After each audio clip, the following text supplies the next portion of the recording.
এবার ট্যাব জালিয়াতিতে বিহার যোগ। জালিয়াতিতে শিলিগুড়িতে ধৃত বিহারের বাসিন্দা। বর্ধমান পুলিশের জালে কিষানগঞ্জের বাসিন্দা, শিলিগুড়ির দেবীডাঙ্গায় ধৃত রবীন্দ্র প্রসাদ সিং। ট্যাব জালিয়াতিতে এবার বিহার যোগ। জালিয়াতিতে শিলিগুড়িতে ধৃত বিহারের বাসিন্দা।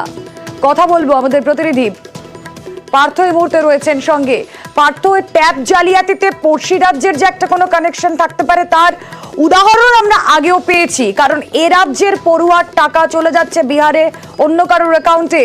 এই বিহার যোগ স্পষ্ট করতে এখনো পুলিশের তদন্তে আর কি কি উঠে এলো? একেবারেই তাই।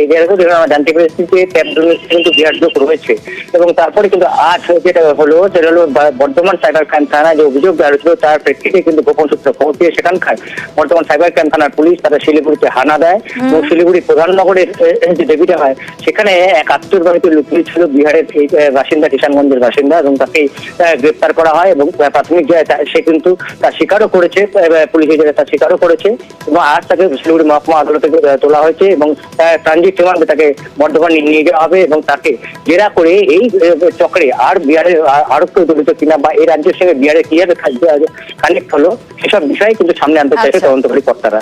বেশ।